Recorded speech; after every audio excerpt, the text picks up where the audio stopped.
आजकाल तो पण ह्या पुढच्या आम्हाला भारी सोचला आहे ताण. अरे जही गेली जही तेला तो सोच झक्कर झंझार एका के ओढ़र का छोड़ हरहट उड़ाए नहीं को ये धनेश ए धनेश अरे उठना कहाँ गए? चला रुपयाला काढ जाबो जी.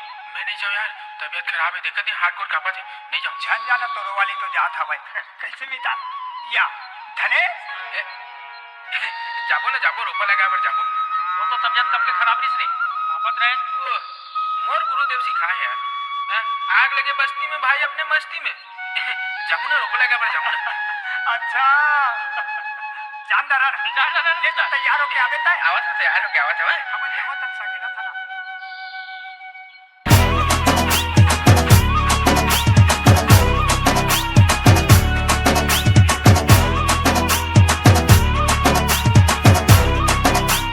DJ छोटू लावर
DJ छोटू